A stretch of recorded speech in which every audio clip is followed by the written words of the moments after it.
Hola, soy Daniel Epuyao, profesor de física y matemática, y en estos videos voy a desarrollar la prueba completa de la competencia matemática 2 para que te sirva para estudiar y también prepararte así para la prueba PAES que viene en el mes de noviembre. Comenzaremos ahora. Acá nos encontramos con la prueba de competencia matemática 2. Están las instrucciones y comenzamos con el primer ejercicio, donde debe considerar la igualdad y determinar el valor de n. Entonces reemplazamos p por 1,2 en la equivalencia. Transformamos el 0,003 en fracción, quedando 3 dividido en 10.000. Simplificamos 3.600 con 3, eso es 1.200. Y los 10.000 del denominador de la fracción de abajo quedan multiplicando al 1.200. Despejamos 10 elevado a n, quedando 1.200 por 10.000 dividido en 1,2. Simplificamos 1.200 con 1,2 y eso es 1.000. El resultado final es 1.000 por 10.000. Contamos los ceros y lo transformamos a potencia de base 10. 1.000 por 10.000 contiene en total 7 ceros, por lo tanto es 10 elevado a 7. Conclusión: si 10 elevado a n es igual a 10 elevado a 7, significa que n es igual a 7. Vamos por el ejercicio número 2, donde te dicen que t sub n es una función que entrega el número x truncado en el enésimo decimal, tal como se ejemplifica en la siguiente tabla. Lo siento. Entonces te dan una equivalencia de t de 10 para el número pi, que significa que el número pi debes truncarlo en el décimo valor. Ese valor te sirve ahora para determinar qué expresión es igual a 2. Entonces, por ejemplo, analizamos la alternativa B. T de 1 es 3,1 porque truncas al primer decimal y T de 0 es 3 porque tú truncas al cero decimal. Resolvemos. Te queda 10 por 0,1 igual a 1. Necesitamos que sea igual a 2. Vamos a comprobar con la alternativa A ahora. Tienes 10 elevado a 7, donde T de 7 ahora sería pi truncado al séptimo decimal. 3,1415,926 menos truncarlo al sexto decimal, 3,141592. Desarrollamos la resta en el paréntesis y obtenemos 0,0000006. Este decimal lo podemos escribir ahora como potencia de base 10, quedando finalmente 10 elevado a 7 por 6 por 10 elevado a menos 6. Contamos los decimales para expresar el exponente negativo. Finalmente agrupas 10 elevado a 7 con 10 a la menos 6, se mantiene la base y se suman exponentes, perdón. Obtienes 10 por 6, 60. Vamos a comprobar ahora la alternativa C. Vamos por t de 6, o sea, este valor pi truncado al sexto decimal, menos t de 5, el valor pi truncado al quinto decimal.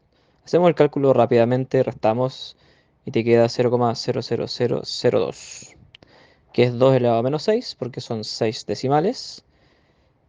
Y agrupándolo con 10 a la 6, obtenemos el valor de 2. Ejercicio número 3. Considera un círculo de radio r centímetros, un cuadrado de lado p centímetros y un triángulo que tiene un lado de medida p y la altura correspondiente a este lado es h. Dibujamos las dos figuras.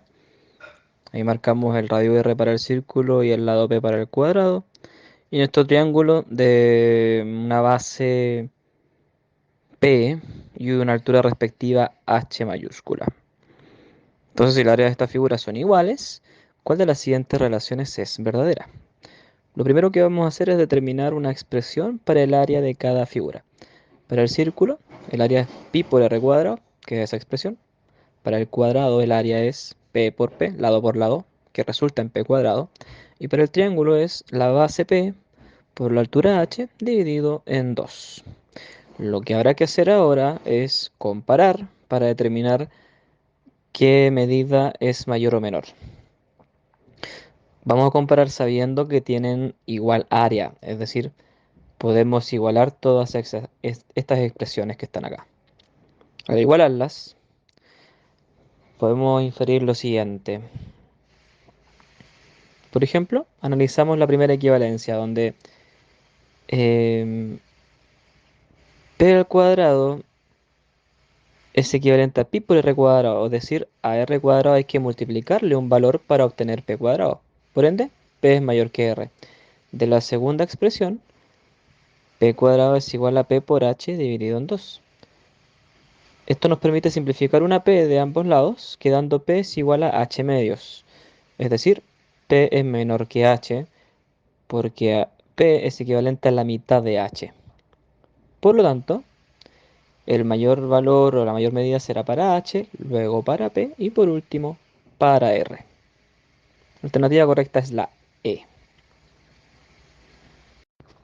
Ejercicio número 4 dice que considera los números irracionales p y q y el número racional r. O sea, p y q entonces son números con decimales infinitos y son no periódicos, es decir, no hay una repetición entre ellos. Y si r es racional, es un número que se puede escribir como fracción. O sea, puede ser un número entero o puede ser también un decimal, pero finito. La alternativa A, p más q, no puede ser siempre un número irracional porque p y q pueden ser valores opuestos, es decir, p puede ser un número positivo y q un número de la misma magnitud pero negativo, por lo tanto si se suman se anulan completamente. Y el cero como resultado es un número racional. La alternativa B dice r por p más q. Bueno, pasa lo mismo que en el ejercicio anterior. P más q puede ser cero y por lo tanto r por cero es cero, racional. La C, exactamente lo mismo. Podría quedar o podrías obtener raíz de cero, que es cero, un número racional. En la alternativa D tienes P más R, donde P es irracional y R es racional. Por ejemplo, podríamos sumar P, que es raíz de 2, en este caso particular, más R igual a 2. Un irracional más un racional. Resultará siempre en un irracional, porque en este caso a raíz de 2 le agregaste 2 unidades, pero raíz de 2 sigue manteniendo sus decimales infinitos. Si es una recta pasa exactamente lo mismo. El ejercicio 5 dice, el largo de un rectángulo se aumenta en su 30% y el ancho se disminuye en su 20%, obteniéndose un nuevo rectángulo. La pregunta, ¿en qué porcentaje varió el área del nuevo rectángulo con respecto al área del rectángulo original? Bueno, dibujamos el primer rectángulo sabiendo que su área se calcula multiplicando el largo por el ancho. Y respecto a ese rectángulo original, su aumento del 30% para el largo puede representarse como 1,3 por el largo y el aumento del ancho, perdón, y la disminución de su ancho del 20% puede representarse como 0,8 por el ancho. Presentamos ahora el cálculo del área para cada caso.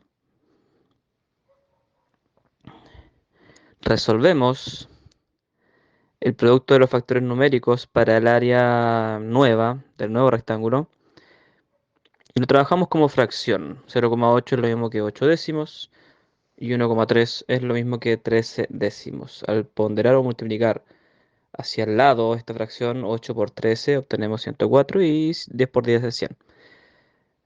La fracción 104 centésimos da cuenta de que el área total aumentó un 4%. Recuerda que el 100 representaría tu 100%.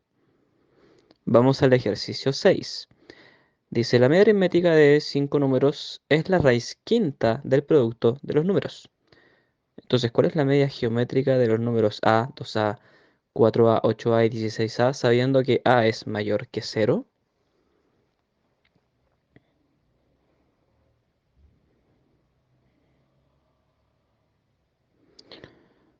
Presentamos la raíz quinta del producto de los números, sabiendo que esto corresponde a la media aritmética. Luego resolvemos la multiplicación de los factores numéricos, pero antes de eso lo representamos como potencias de base 2. ¿Por qué? Porque nos guiamos por las respuestas que aparecen en las alternativas. Están en función de una potencia de base 2 también. Entonces la multiplicación de los factores numéricos queda en 2 elevado a 10. Recuerda que se mantiene la base en la multiplicación y podemos sumar los exponentes. Luego, como a queda elevado a 5, sale de la raíz quinta como a, quedando como factor de la raíz quinta de 2 elevado a 10. Vamos por el ejercicio 7, donde te dan dos esferas A y B con sus volúmenes y sus radios respectivamente. Luego te presentan una expresión para el radio de A y para el radio de la esfera B. Entonces, ¿cuál es siempre verdadera? Bueno, en la alternativa A te hablan del diámetro de la esfera A, y recuerda que el diámetro de una esfera correspondería al doble del radio. Comprobamos efectivamente si es ese el diámetro o no. Presentamos el doble del radio. El factor 2 lo introduces a la raíz cúbica como 2 elevado a 3. Y el factor 4 del denominador es lo mismo que 2 elevado a 2. Así que simplificamos. Queda dentro de la raíz 2 por 3 por el volumen de A sobre pi. Por eso la A es incorrecta.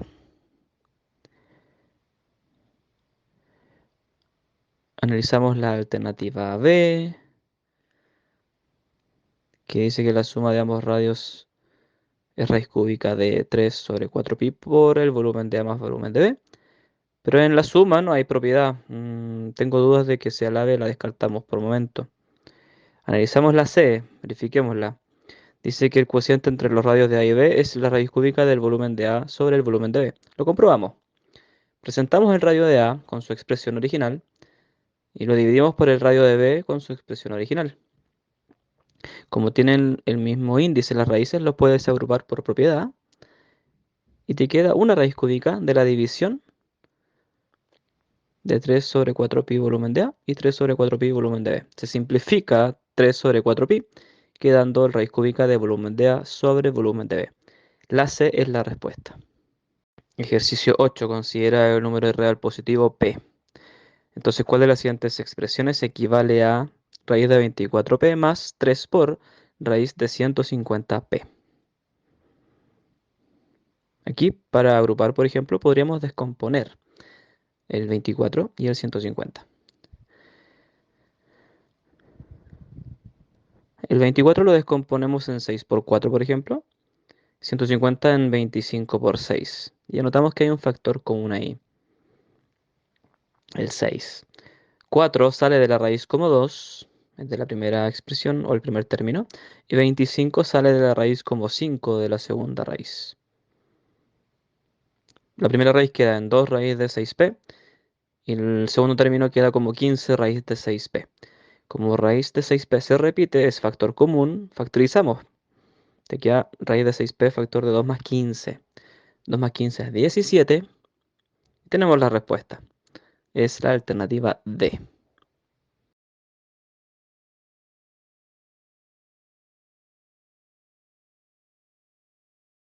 Ejercicio 9 de logaritmo. Resolvemos el logaritmo de base 3 de 9. Es 2 porque 3 elevado a 2 es 9. Y el logaritmo de base 8 de 2 es 1/3 porque 8 elevado a 1/3 es raíz cúbica de 8 por propiedad. Y raíz cúbica de 8 es 2. Resolvemos y tenemos el resultado 2/3. Alternativa B. Ejercicio 10 dice: en un laboratorio se cultivan bacterias que se triplican en cada día transcurrido. Si el experimento comienza con una cantidad de P bacterias y el comportamiento de estas se mantiene en el tiempo, ¿cuál de las siguientes afirmaciones es verdadera? A ver, acá si las bacterias se triplican por cada día transcurrido, tenemos un factor común que es 3 y que va a aplicarse constantemente por cada día que vaya pasando. Entonces, como la cantidad inicial de bacterias es P, revisamos las opciones, revisamos las alternativas. En la primera alternativa A, dice que al término del segundo día la cantidad de bacterias será 6 veces más que la cantidad inicial. Comprobamos, si es el segundo día sería multiplicado por 3 dos veces. Es decir, la cantidad sería 9p finalmente. Respecto a la cantidad original, aumentó 9 veces, no 6.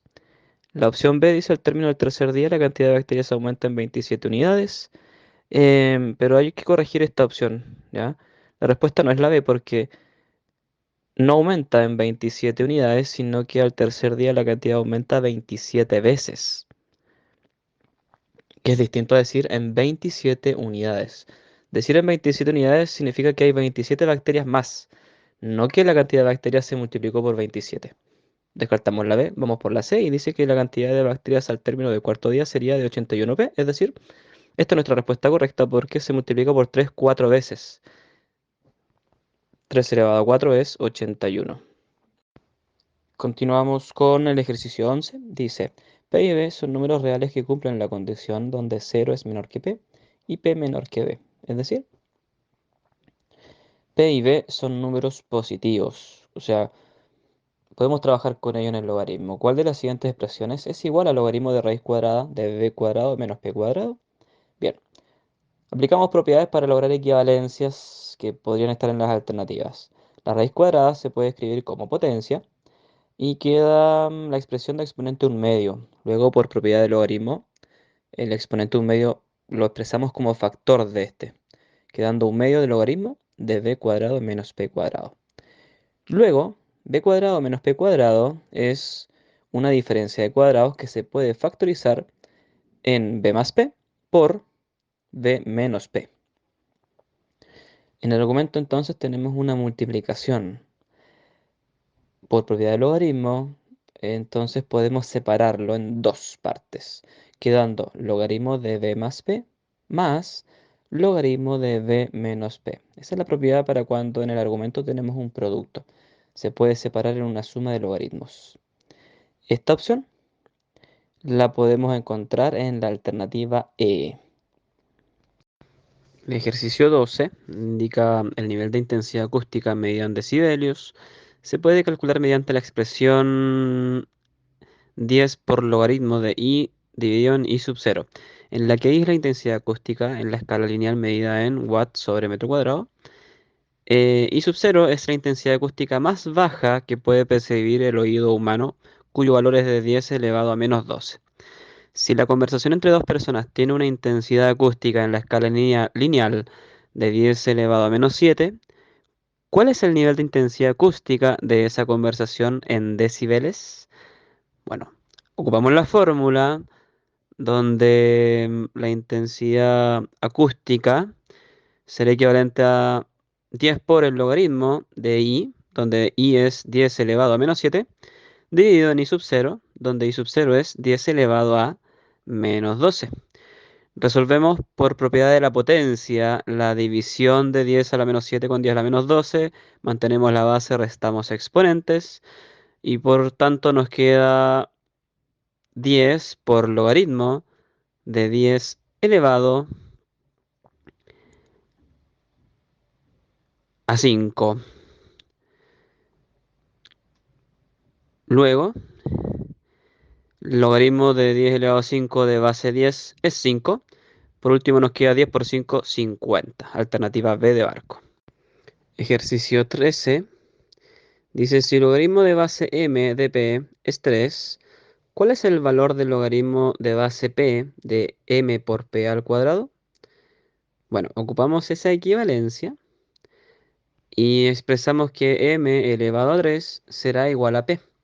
Eso por definición del logaritmo. Entonces, ¿cuál es el valor del logaritmo de base p de m por p cuadrado? Separamos ese logaritmo en una suma de logaritmos por propiedad y nos queda logaritmo de base p de m más logaritmo de base p de p al cuadrado.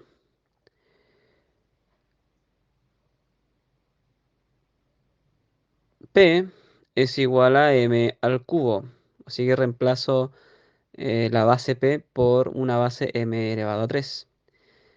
Y logaritmo de base p de p cuadrado queda expresado como 2 por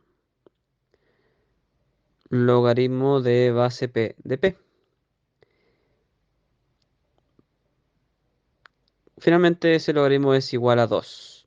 Luego, logaritmo de base m al cubo de m es 1/3 porque m al cubo elevado a 1/3 resulta en m.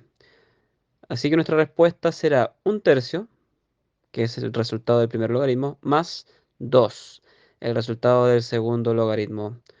Y 1/3 más 2 es igual a 7/3. La alternativa B es la correcta. Ejercicio 14. Si menos 3 es menor que A y A menor que 3, y 1 es menor que B y B menor que 8, ¿cuál es el conjunto que contiene a todos y únicamente a los posibles valores de A dividido en B? Bueno, aquí vamos a hacer un análisis de todos los posibles valores entre los límites para A y B, en donde vamos a dividir en el orden que se presenta la pregunta. Dividimos A con B para cada caso de cada extremo de estos límites. Entonces nos queda, por ejemplo, para A menos 3 dividido en B, que puede ser 1. También para A, que es menos 3, dividido en B, que puede ser 8. También la división será para el extremo máximo de A, que es 3, dividido con B, que puede ser como límite 1, y 3 con 8. El menor valor de esas divisiones es menos 3 y el máximo valor de esas divisiones es 3. Esa es nuestra respuesta final. El ejercicio 15 dice, el ojo humano utiliza la pupila como un lente y las imágenes proyectadas se forman en la retina. La altura de la imagen que se forma en la retina H1 cumple con la relación donde H1 es igual a D1 por H0 dividido en D sub 0, tal que H sub 0 es la altura original del objeto observado. D sub 1 es la distancia entre la pupila y la retina y D sub 0 es la distancia entre el objeto y la pupila. Una persona observa una botella de 25 centímetros de alto y un tarro de café de 10 centímetros de alto. Estos se encuentran a una distancia de 200 y 250 centímetros de la pupila de la persona, respectivamente. La altura de la imagen de la botella formada en la retina es AHB, mientras que la altura de la imagen del tarro de café formado en la retina es AH sub T. Entonces, si al mirar ambos objetos, la distancia entre la pupila y la retina se mantiene constante, ¿cuál de las igualdades relaciona H sub B con H sub T? Bueno, presentamos la primera ecuación para H sub B, que corresponde a la altura de la botella, igual a D1 por 25 dividido en 200, porque 25 es la altura de la botella y 200 es la distancia a la que se encuentra de la pupila de la persona. Y H sub T, que sería la altura del tarro, queda como D1 por 10 dividido en 250. D1 es lo mismo en ambas opciones porque es la misma distancia. Entonces, de las dos expresiones, reduces al máximo, simplificas y despejas D1 porque D1 es lo que tienen en común estas dos ecuaciones. Como D1 es lo mismo en las dos expresiones, igualamos las expresiones de 1, quedando 8 por h sub v, que es la altura de la botella, igual a 25 por h sub t, la altura del tarro. Si despejas h sub v, te queda que es equivalente a 25 octavos de h sub t. La respuesta es la B. En la pregunta 16 tenemos una ecuación donde menos p por x menos q por x es igual a r. Entonces, la ecuación es respecto a x. ¿Cuál de las siguientes condiciones garantiza que la ecuación tiene solución en el conjunto de los números reales positivos? Bueno, primero definamos la solución a través de la ecuación. Así que factorizamos por x, queda x factor de menos p menos q igual a r. Luego despejas x, quedando r dividido en menos p menos q igual a x. Tenemos la división de r con menos p menos q. Podemos factorizar por el negativo del denominador. Entonces lo subimos al numerador, quedando finalmente que x es igual a menos r dividido en p más q. Esa es una opción con la cual podemos trabajar. Para que la solución x sea un número real positivo, por ejemplo, r debe ser distinto de 0. Y si r, por ejemplo, es positivo, P más Q debiese ser un número negativo para que menos R dividido en P más Q, que es un número negativo en este caso, por la condición que planteamos, resulte finalmente en un valor positivo. Si dividimos dos números negativos, efectivamente el resultado es positivo. Pero esa opción no la encuentro en las alternativas. Por ejemplo, yo descarto la A, la B y la C porque en la opción A solo habla de P y Q, no sabe qué pasa con R. Y solo con los signos de P y Q no podemos determinar si esa división resulta en positivo. Lo mismo pasa en la B y en la C. En la B solo nos hablan de R y no sabemos qué pasa con P y Q. Y en la C solo de P y Q y no sabemos qué pasa con R. Así que por descarte podría ser la D, la analizamos y en la alternativa D podemos, por ejemplo, pasar los términos a la izquierda. Queda menos PR menos QR mayor que cero. Factorizamos por R. Queda R por menos P menos Q mayor que cero. Eso significa que el producto de estos dos factores es positivo. Si el producto de esos dos factores es positivo, significa que su división también será positivo porque aplica la misma regla de los signos. Como antes habíamos definido que que x era r dividido en menos p menos q, esa es nuestra respuesta correcta. El ejercicio 17 nos muestra un sistema de ecuaciones, en donde la primera ecuación dice 30x más q por y es igual a 12 y p por x menos 3 por y es igual a 2. Si el sistema tiene infinitas soluciones, ¿cuál de las siguientes son los valores de p y q respectivamente? Bueno, para que dos ecuaciones tengan infinitas soluciones, se debe cumplir que estas ecuaciones deben ser equivalentes. Por lo tanto, la división de los cocientes de x, de y, y el coeficiente c, entre comillas, que sería el 12 y el 2 de cada ecuación, deben ser todos proporcionales o equivalentes. Entonces, 30 sobre p debe ser igual a q sobre menos 3 igual a 12 sobre 2. En el primer caso, igualamos 30 sobre p con 12 medios. Despejamos de esa equivalencia p y nos queda que p es igual a 5. De la segunda equivalencia, q sobre menos 3 es igual a 12 medios. Nos queda que q debe ser igual a 6 por menos 3. Q debe ser igual a menos 18. Así que nuestra respuesta es la C. Recuerda, para que tengas infinitas soluciones en dos ecuaciones, las ecuaciones prácticamente deben ser las mismas. Pregunta 18. Isabel compró cierta cantidad de bandejas y de huevos. Al colocar n huevos en cada bandeja, le sobraban m huevos y si colocaba p huevos en cada bandeja, le sobraban q bandejas. Entonces definimos que x, como representa la cantidad de bandejas de huevo e y la cantidad de huevos comprados por Isabel, las presentamos como nuestras variables que van a determinar las ecuaciones. Entonces, ¿cuál de los siguientes sistemas de ecuaciones representa la situación planteada? Vamos a presentar ahora las ecuaciones en función de n, de m, de p y de q, junto con las variables x e y. La primera ecuación va a determinar para el primer caso el total de huevos y. Entonces, como se ocuparon n huevos en x bandejas y sobraron m huevos, n por x, más m, determina el total de huevos que tenemos a disposición. Así que eso es igual a y. En el segundo caso, si colocaba p huevos en cada bandeja, le sobraban q bandejas. Entonces, nuestra ecuación queda p por paréntesis x menos q,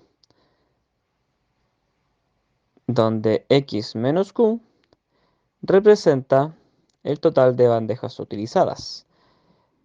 Por lo tanto, nuestra alternativa correcta es la alternativa A. Ahí me equivoqué en anotar en el paréntesis x menos p, pero debiese decir x menos q, porque q es la cantidad de bandejas que sobraron. Entonces x menos q es el total de bandejas utilizadas en la segunda situación. Bueno, pregunta 19. ¿Cuál de las siguientes ecuaciones forma un sistema sin solución con la ecuación y es igual a 1 medio por x más 5? Bueno, cada ecuación representa una recta. Y para que dos ecuaciones, es decir, dos rectas, no tengan solución, estas dos rectas deben ser paralelas. Para que a través de las ecuaciones interpretamos que las rectas son paralelas, estas ecuaciones deben tener la misma pendiente, pero distinto coeficiente de posición. La pendiente te indica la inclinación y el coeficiente de posición te indica por dónde van a pasar las rectas en el eje Y. Entonces nos queda que la pendiente de la ecuación de la pregunta es un medio. Por lo tanto, la pendiente de la ecuación que va a ser paralela a esta también debe ser un medio. Tenemos dos opciones, la alternativa A o la alternativa B. Luego, los coeficientes de posición deben ser distintos. Entonces, como en la ecuación original el coeficiente de posición es 5, no puede ser la correcta porque la alternativa A nos muestra la misma recta. Eso significa que coinciden y por lo tanto hay infinitas soluciones. La respuesta correcta para que no existan soluciones es la alternativa B. Para demostrarlo, graficamos la primera ecuación. Nos queda una recta que pasa por 5 en el eje Y, coeficiente de posición, y la ecuación de la alternativa B representa la recta que pasa por 8 en Y. Como tienen la misma pendiente, son paralelas, no intersectan, y por lo tanto no hay solución entre ellas. Continuamos con el ejercicio 20. Dice, ¿cuál debe ser el valor de la constante k para que la gráfica de la función f de x igual a k por x más 4 forme con los semiejes positivos del sistema coordenado una región cuya área sea igual a 12? Perfecto. Entonces, graficamos el eje x y el eje y e identificamos los dos ejes positivos para determinar ahí el área que debe ser igual a 12. Lo primero que tenemos que hacer es graficar nuestra función k por x más 4. En esta función el 4 corresponde al coeficiente de posición o al valor en donde la gráfica, que será una recta por la forma que vemos de la función, cortará al eje Y. Y luego, para que esa recta que pasa por el 4 en el eje Y forme una superficie en ese cuadrante, la recta debe tener una pendiente negativa. Debe tener una pendiente negativa, es decir, la recta debe avanzar hacia la derecha y al mismo tiempo bajar, porque si sube, entonces no se cierra eh, la figura geométrica, no completamos una figura geométrica en ese cuadrante. Bien, tenemos la recta que pasa por 4 en el eje Y y que pasa por un valor en el eje X desconocido. De todas formas, em, ese triángulo que se acaba de formar debe tener un área igual a 12. Así que igualamos 12 con la base que es x en este caso incógnita por la altura 4 dividido en 2, porque es el área de un triángulo. Y así obtenemos un x igual a 6. Luego, sabiendo que la pendiente es negativa, porque la recta decrece, y la pendiente se obtiene dividiendo la variación de y con la variación de x, tenemos 4 sobre 6, le agregas el negativo y obtienes el resultado final de la pendiente, menos 2 tercios. Así terminamos el desarrollo de la primera parte de esta prueba. Pronto subiremos la segunda parte. Atentos.